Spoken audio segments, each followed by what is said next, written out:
That is a huge try. What a pass again. Oh, that's a bullet book. Opens up. Huge hole through the middle. And Danny Norman charging up the field for a team, trying to get them home in this series.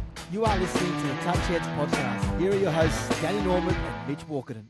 G'day, Touch Heads, and welcome to a different episode of the Touch Heads podcast. I'm Mitch Walkerton, and I don't have Danny with me this week. She's off in Bali, but we're joined by New Zealand's own Fin Barnett. Kia ora, Fin. Kia ora, thanks mate. for jumping on. There he is. Kia ora, morena. Thanks for having me on, bro, and hopefully I can be a somewhat suitable replacement for Danny on the app, although it would have been nice to have her here. I would have been unreal, and no one will fill Danny's boots. Just to, get it out of the way for everybody, unless, if people follow the pod, they would be aware, but unfortunately Danny did do her ACL at Asia Pacific, which is awful news. But, in what I know about her, she's so determined, and the comeback's going to be massive. And right now she's sunbaking in Bali with Carl and Pete and living her best life and getting a bit of R&R, which she sort of needs. So, thanks for jumping in and filling her very big shoes, mate.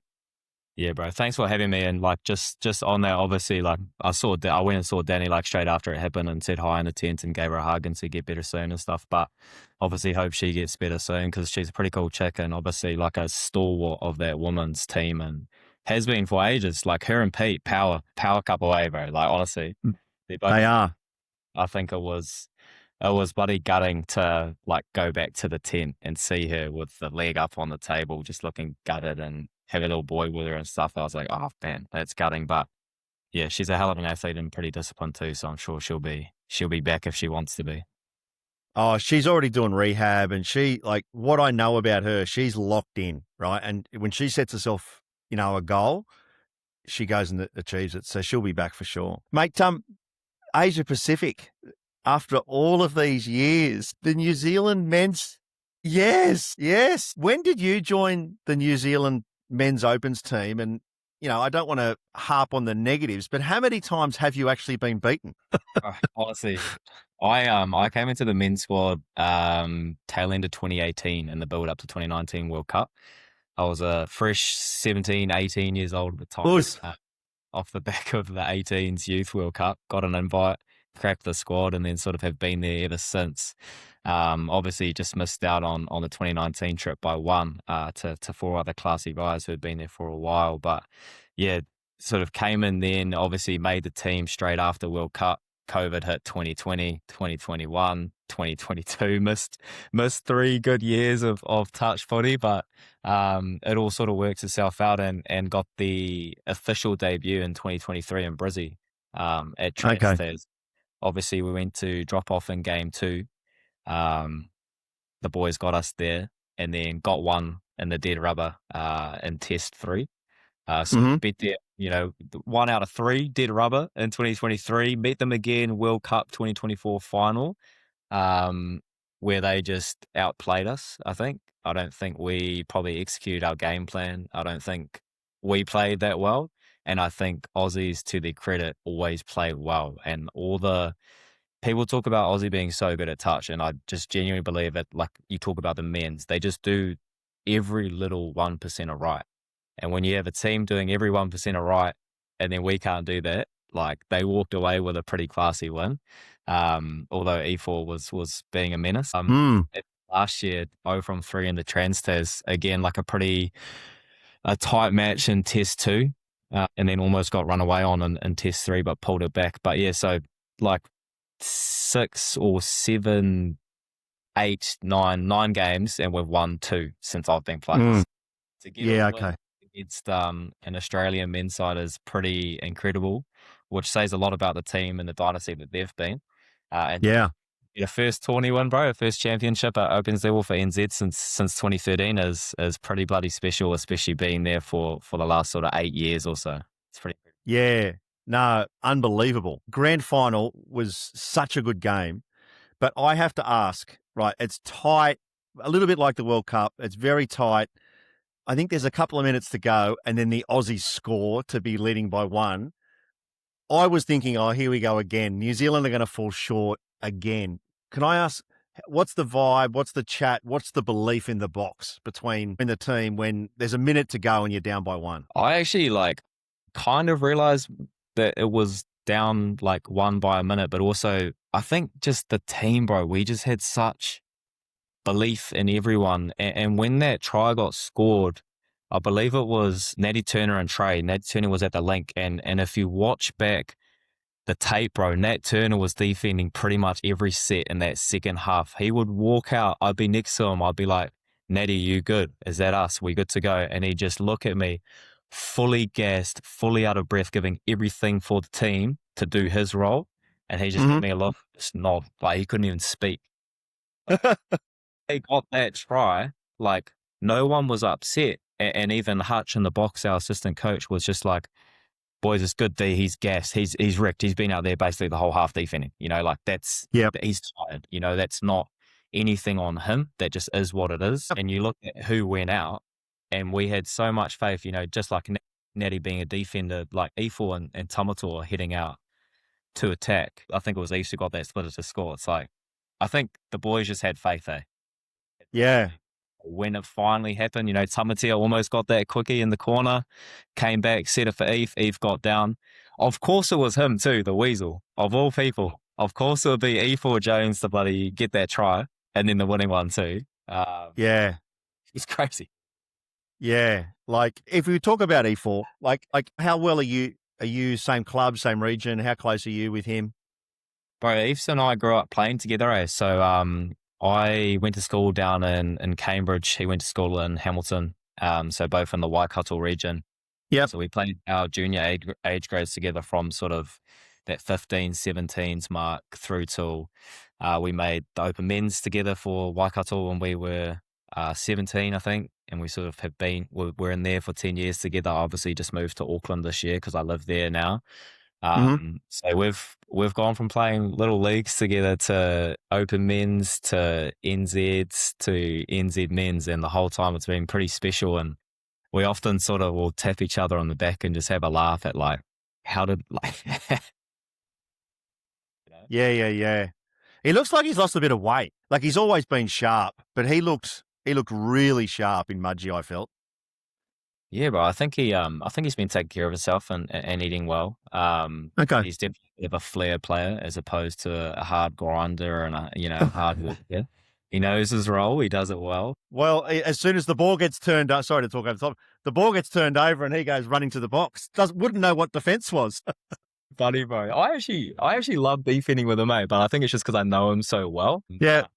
He knows his role, and I think this campaign more than ever, like the coaches and the team did a great job of just putting people in the right role. And like sticking to it. Like, Eves, you're an attacker. Get off the field. We got Nat Turner. He'll defend for you. Why are we like, me and Eves and some of the boys always used to joke back in the day when we were kids about watching Dills Hennessy, like, job on defense. But you get to that point now and you see it with Eves is in that era of his game where he's an attacker. He's a pure attacking threat. And absolutely. So you only want him spending energy on the 7, terrorizing whoever's across from us. I don't absolutely ending like he's got to get back and up on the 7 on defense. We got guys. No, that's exactly right. Yeah. No, and then the drop off happens, and then it was like watching slow motion.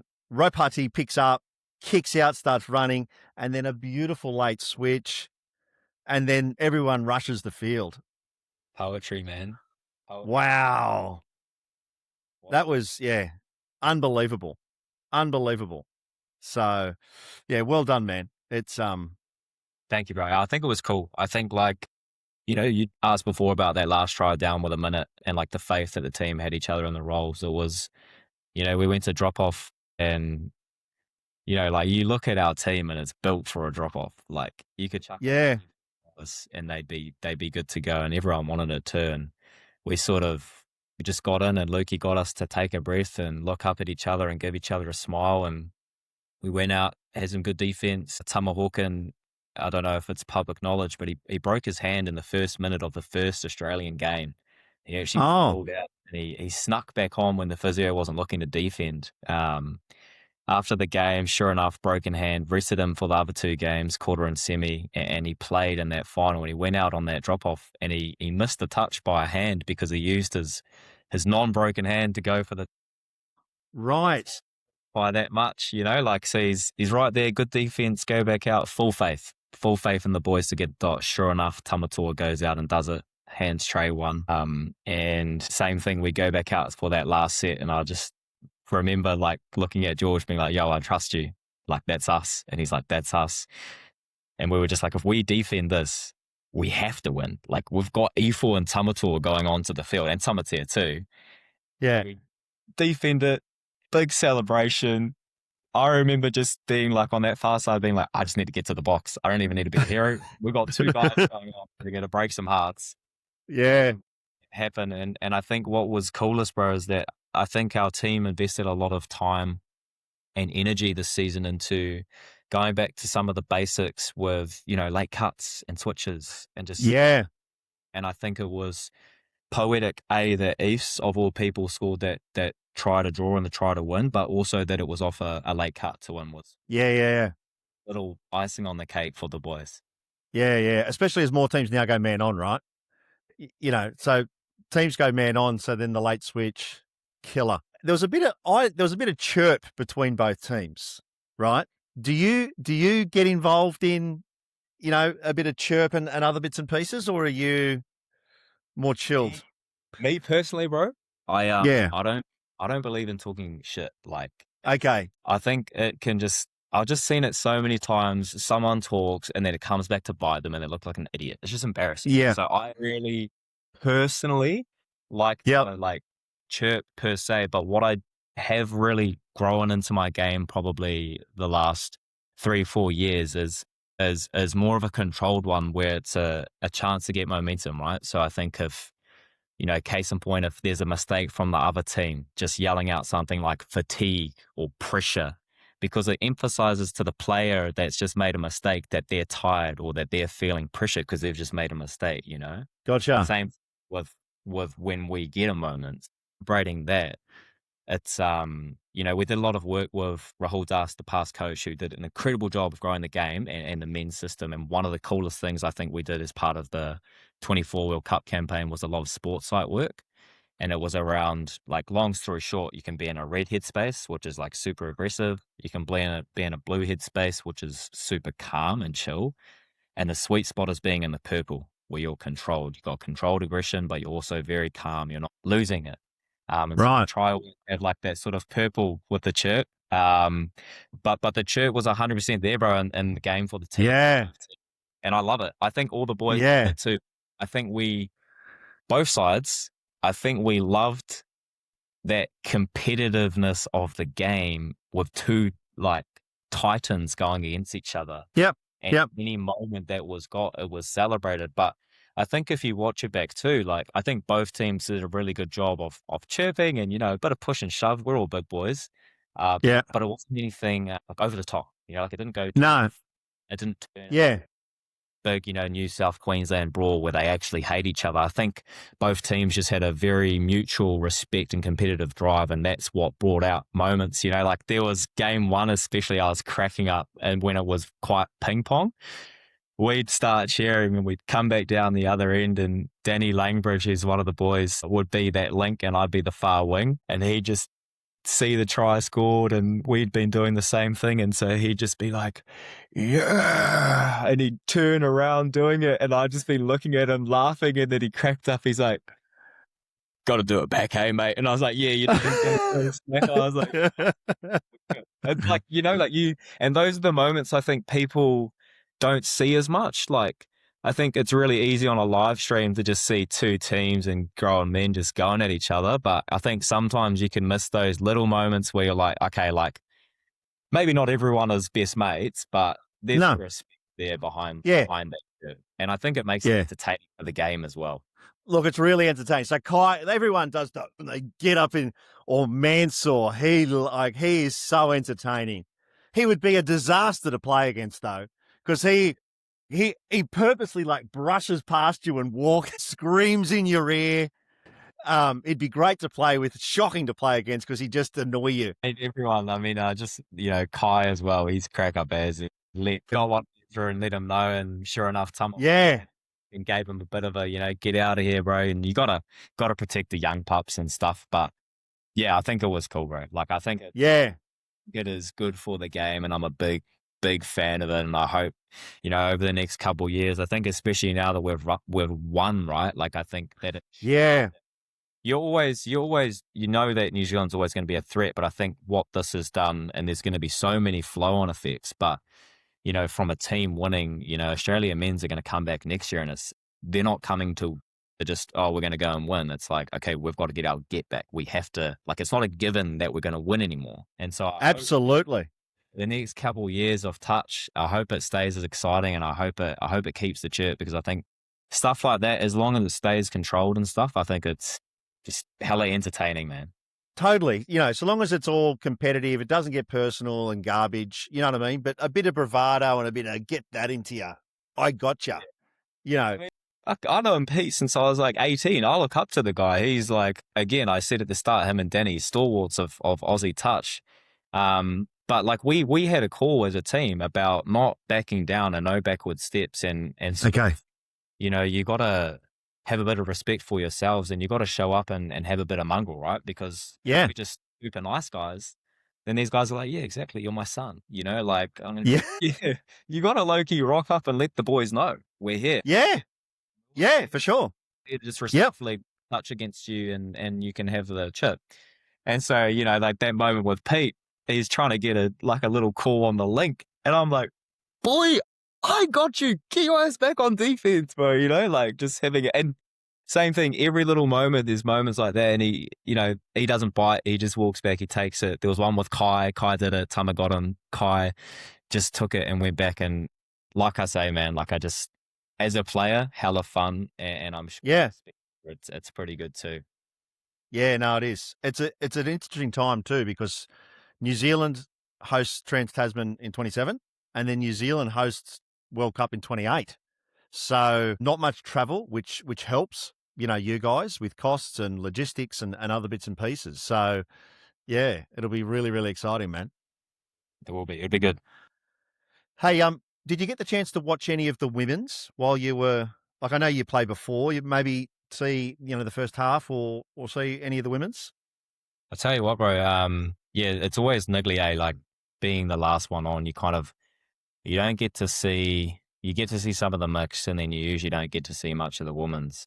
But we rocked up to game 1, Anzac Day, and I remember walking up the hill, and you can't see the field or the scoreboard from when you're coming from the tents. Oh yeah, yep. And we heard an atmosphere, and I remember walking over from warm up being like, it must be like a good game, or maybe something exciting's happening. Walking up the hill, and I see the game, and you can straight away see from the atmosphere it's a good game. And so, okay, turn to my left, scoreboard, and I think it was like 5 or something. It was a draw, or it was like maybe by 1. And I was just like, what? Like that, like crazy, like I think everyone thought the mix were maybe the ones to go and get one. I think objectively the women's have, like the Aussie women's, the space they're in versus a very young and fresh NZ women's, is quite easy objectively to be like, maybe they're not the ones that are going to compete this year. And to their credit, like a lot of the hard work they did behind the scenes really showed, where you rock up, these guys are drawn with, Aussie teams ever, and took them to drop off. And we're just so stoked for the girls. We're so stoked for all of our mates in there, just watching them go at it. And obviously the drop off went down to 3, and it went for a bit. I think it's maybe a bit shocked about there being a drop off, or like for the girls maybe not having been there before. I don't know, but went for a while. Obviously Aussie ended up and getting that winning try, but it was pretty incredible to see, man. Like it was really cool to see the fruits of Shane Edwards and his team's mahi, and all the girls, like hard work to go in and make some changes and make some progress. And there's been great progress in that space the last couple of years anyways, Pete Mack and stuff, what they've done. But it is really cool to see. Yeah. The final as well. I think they were up at half time. They were winning at half time and then got run over the top of, right? Yeah. That's Australia, or like you said, I thought the mixed was going to be closer, and I thought the Aussie women's would just do what they do and just roll over the top of. But really, really close in the women's. And, the Aussies will, regroup, watch the film, work out where they need to keep improving and getting better. But the New Zealand women's must be so, buoyed and confident with regards to putting in such two good performances. 100%. And I think, just being fully honest as well, right? Like in game one, when I heard after that Danni had done an ACL, I was like, well, there you go. Like they've lost their skip. They've lost a big player. Maybe that's what drove that game into a really tight one. But then, the second game, the fact that they were leading and there was another tight game was like, okay, this wasn't a fluke. This wasn't a one-game game. Clearly, the work they've done, like the NZ women's, has been good work.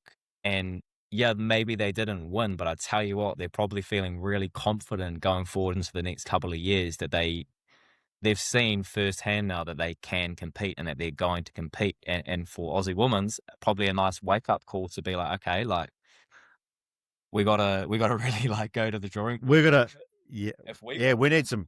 We gotta go to work. We need to work hard. Yeah, absolutely. Yeah, no, agree 100% there, man. And then we will touch on the mixed, because I thought, both teams were fairly young. Like the Aussies had 9 debutants, but they like 10-0 and 9-1 or 9-2 or something. It was just a smash up. Far out. Honestly, bro, I don't know. I don't even know what to say. It was interesting. Like I sort of watched Aussie, I guess, like identify the weak spots and go after them like straight away. I talked about it earlier. Like a side like Aussie, whether it's women's mix or men's, like they just always do the 1%ers really, really, really well. And when you have 16 people or 20 people, when you talk about your coaches and stuff doing everything 1% like correct, let alone 5 to 10% better, like exponentially you're going to compete way better against a team that's not doing those things. And I think, the mixed, I haven't watched completely and stuff. They had an interesting mix, right, of personnel. They had like some veterans in there, but then they had some young pups in there. Yeah. They had really good, like the girls, for example, like I reckon those 3 girls are some, like probably the best 3 girl wingers in the world. They're so good, but just maybe injuries, maybe, not having opposition to run like what they were trying to do against. I don't know, but I think like I talked to some of the boys and some of the girls and stuff after, and I think it was obviously a bit of a shell shock, but I do think from what I've talked to them about, there's obviously still belief there that they can compete, they will compete, and that it's going to be a matter of like, jeepers, that didn't go how we thought it was, so let's analyze, break it down, and come back better. Yeah. It'll be super interesting to see how they regroup for like 2027 Trans-Tas. Yeah, no, it will be. So I coached China Mixed Opens, and we played against both teams. And New Zealand smashed us. I think it was 19-1 or something. And their boys were good, but their girls were excellent. Actually, both teams, if I can say that. The Aussie girls in the mix, like the boys were good. When we played the Aussies, they had a few injuries, and there was a pod that they and I made a joke of it. They were playing 4 girls against China. But their girls were so good. Like they were the difference. They were just across the board. They killed us. The boys, I think they only played 4 or 5 boys in the game against us because they had a stack of injuries and it whatnot. Shows how good, bro. Like it just shows how good. Yeah, the depth. And I don't know about Aussie, but the NZ girls that are in the mixed team, they're arguably, I think, from the most part, they're all like actually quite experienced NZ players. Like they've got a lot of NZ experience. I think as well when you think about it, right? Like Australia systematically is so strong that, for example, as you go out to your link and your wing, you don't often get tested as much because, say, your middles are so strong. Yep. Post touch, you're in a better position. Whereas New Zealand, sometimes if you're not as strong middle, then that leaks to the link, that links to the wing, and the girls, for example, in the mixed, just purely have so much more experience having to like cover up and recover than, than the boys. And so that's why you see the girls, they're so good. Like Yeah, they're just, unbelievable. you had a couple boys like that had come up from the 20s, like Quinny and Preston, like Opens debut and mixed, and I think people forget how big an Opens debut can be, and that changed from the 20s. But the boys for the most part did pretty well, and same thing with some of the veterans in there. I mean, the cuz Joey Webber was in there as well, bit of a ringing and stuff. But yeah, I don't know, man. It'll be real interesting to watch that like mixed space the next, Yeah, like you say, and even with the Aussie men's, like I don't know what happens to their setup next year and going into World Cup, but like if there's some of the older boys and then the young boys from mixed that did well get pulled in, or like Tim Bartz gets pulled into men's, like what happens then to the Australian mix? Like what's that flow? yeah, I guess so. Probably interesting time, bro. Gonna be interesting. It is. And I tell you, don't count out the Philippines in the mixed. Like they are great. They are really, really good. A lot of them are Brisbane based. I think they did win. I think they came third at World Cup, and they're a really good team that'll continue to get better. So a really good crew too. So massive, like the vibes. I don't know. Like I only went to the World Cup for the first time in 24, right? So the vibes and the off the field stuff was great, and the same thing in Mudgee, 2 weekends ago. It was just to see Greece, to see Sri Lanka. Like I had a chat with Ken Nagus, who was associated with the Sri Lankan team, and we'll probably, Danny and I will probably try and get him on and get a few of the other countries on. There was guys who, when they did their jersey prezzo on the Wednesday night, that were in tears. You know what I mean? What it meant to represent Sri Lanka in touch football. And it just, there's big plans to grow the game and get more people involved, both here and back in Sri Lanka. And you just hear that, and it's like, how good's our sport, right? That we can, connect people, and it means so much. So, like I think you look at touch as a sport, right? I've never had anyone come to a game of touch for the first time and not like it. Every single time. Word for word, every single sentence they say, the first sentence someone says, holy shit, that was fast. And then they follow up, that was so cool. And they're like, oh, I love watching this and that. Like the product, or like the sport, the game of touch is such a strong, viable sport that like I hope grows, right? Like, and when you look at so many reasons why it should, like it's entertaining, but also it's accessible, it's friendly, you got boys and girls playing together, you got reduced injury risk, you got better longevity in the game, there's less head knock risk that contact sports carry. There's all these reasons that like it's just such a beautiful sport, culture in the community around it. And I think what's cool about the game growing and more sporting opportunities at a high performance level, for example, Asia Pacific Cup, more and more countries and more people get the chance to play at a higher level, and then growing the game and being the heroes for people back home to follow in their footsteps, right? Like you look at Greece, like, or you look at Sri Lanka, and that's people that wouldn't be able to play at that level until World Cup, and now they've got to play. For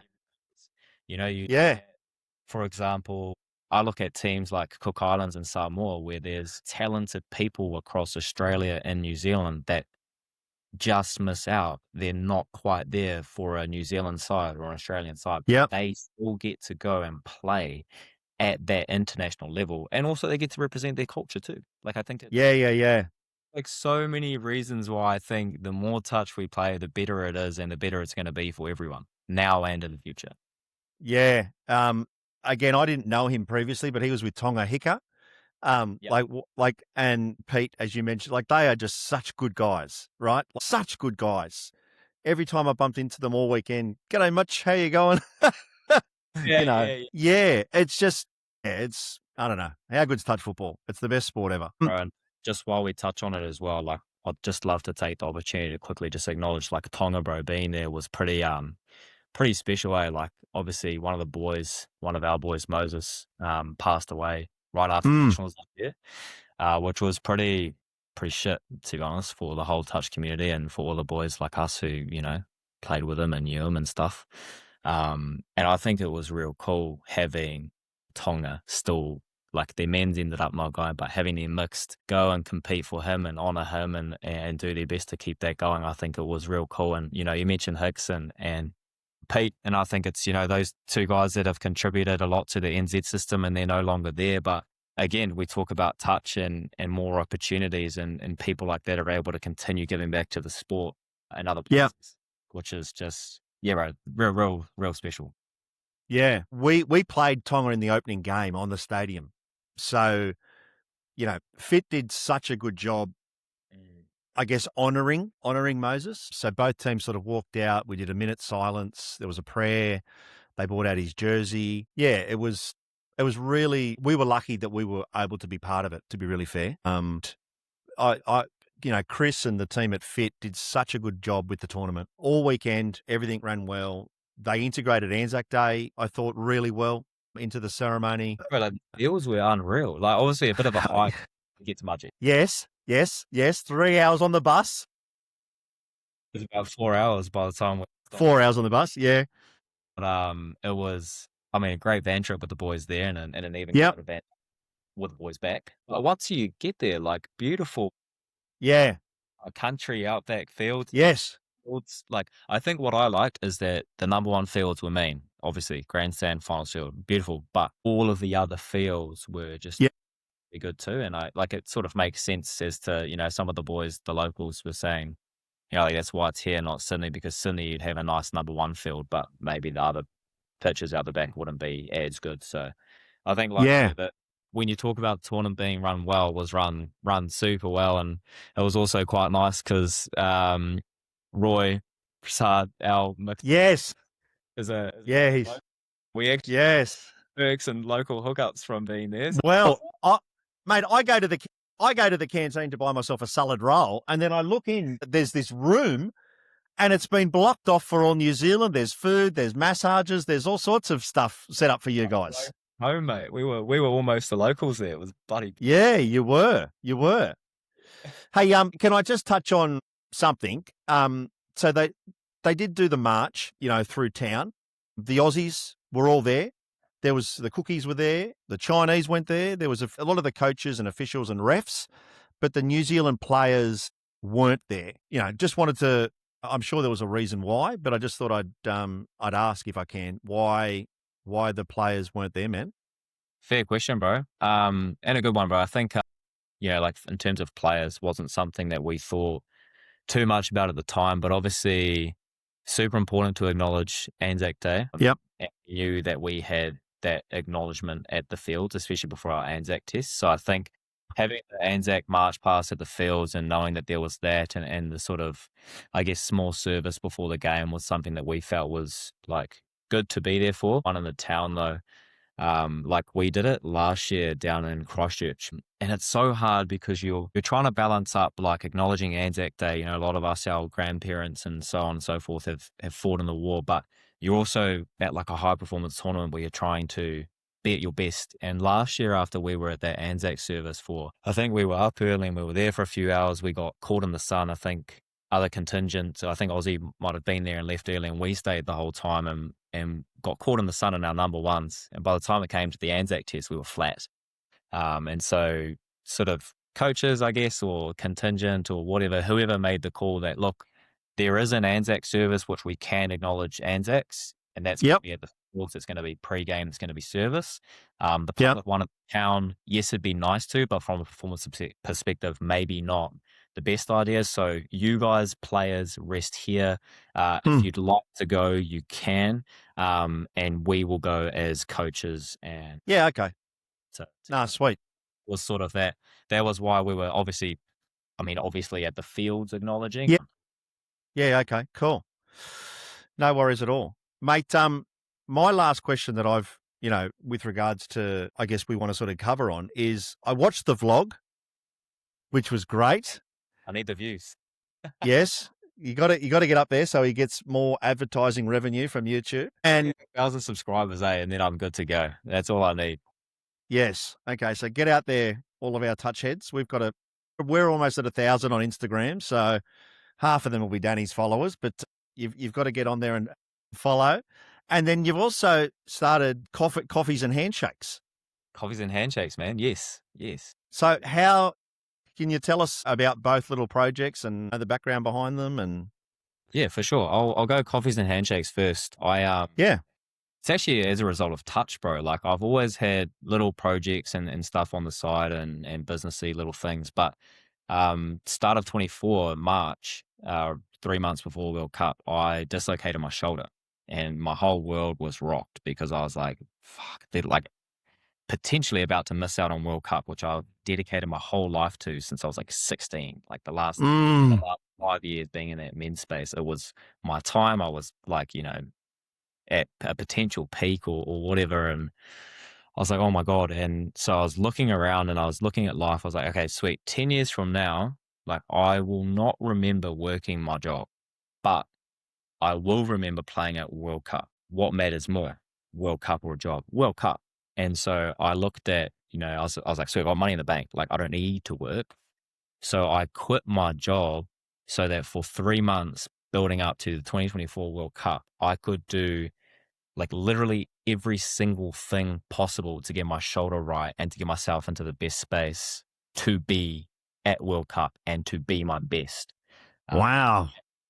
And so I made that decision, right, to be a fake professional athlete for 3 months building up. And I'm really glad I did because I did it. I ticked all the boxes. I was at my best. I had played pretty decent at World Cup. Yeah, you're unreal.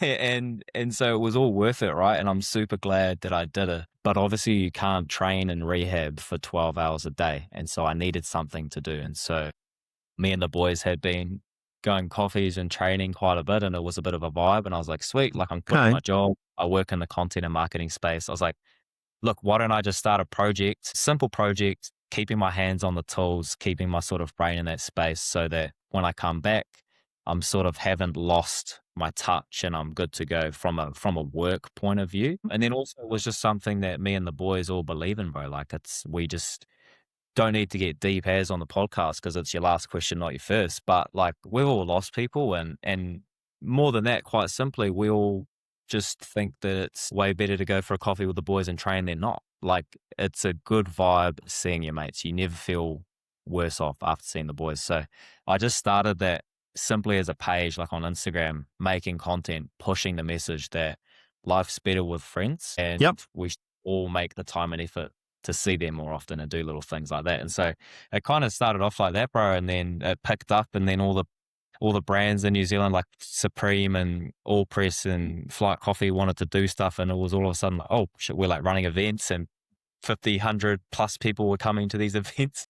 How good's that? Ended up making some shirts just because people were like, we really want shirts. And then had to reprint like another 3-4 times because they kept selling out. It's sort of been on the back burner through the touch season, but hoping to kick it off and get back into the swing of things now that touch is done again and put a bit more time and effort there. Okay. So yeah, that's coffees and handshakes, bro.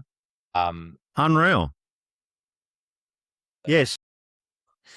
Same thing again. Like I always like to tinker. That's how I kind of get better at things. Like I don't, like I'm a big believer in if you want to get better at something, like do your reps. So sweet. Like in terms of for my mahi, for my work, long form content and YouTube is something that I believe in. And so I was like, sweet, I should start doing it so I get better at it, so I can be better at it for work or for whatever. And also there's the opportunity there for myself. I said part one was get better at it for work. Part two was me and one of the boys did like a Camino de Santiago. It's a 10-day walk, 280 Ks, Portugal to Spain after World Cup. And we made a video, made some videos, chucked it up on socials, same thing, just getting our reps up. But we made like a 10-minute YouTube video and we watched it back, I think like last year, halfway through the year. And I was like, bro, this is insane. Like photos are cool. Instagram reels are cool and you can look back on them. But I tell you what, like a 10-minute video just captures so much more in terms of looking back on that memory and your headspace, how you were feeling and what you were doing and all of that. And so I was like, how cool would it be to just start bringing the camera to tournaments and getting that behind the scenes. Selfishly for myself to look back on, and then Yep. secondary boys.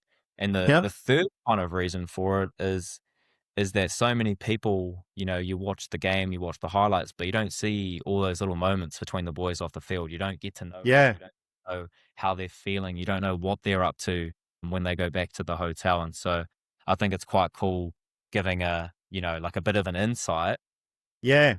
behind the scenes of especially now, like high performance sport.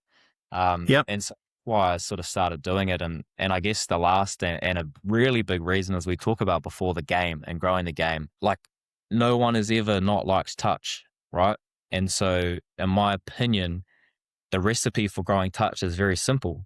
We just need to get more eyes on it, and so Yep. what you guys are doing in this podcast space is insane to get more eyes on it. You look at people making highlights of E4 breaking 5 people's ankles. It's getting Yeah.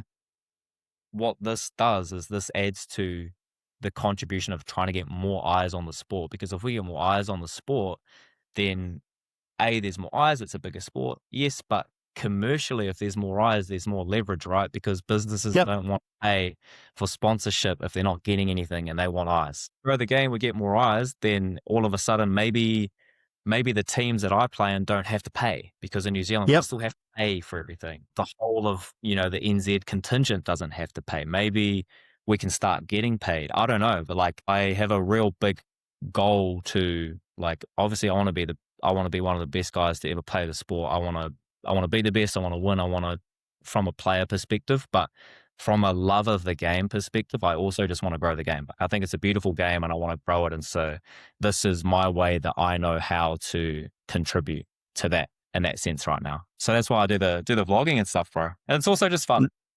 Yeah. Unreal. Yeah. Hopefully you hit 1,000 followers and, you keep doing it. People love hearing stories. I think, people want to know more information, like you sort of said, the background, how this works. So yeah, mate, we love what you're doing and, keep doing it. Appreciate it. And I really love what you guys are doing too. So I hope you guys keep it up. And, like I think what you're doing for the game is great. And I look forward to the next couple of eps when Danny Mosey's on back, when the real host comes back. Yeah. No, we're on a break now. So this is the end of season 2. Yeah. So we'll start season 3 September, some sort of time. So yeah, a bit of a break over the middle part of the year. So yeah. Well, thank you so much for having me on, bro. I really, really, really appreciate the chance to tell some stories, bro, and relive some stories with you. It's been awesome. No, it's been unreal. People get something out of it. Yep. Thanks very much for coming on, mate.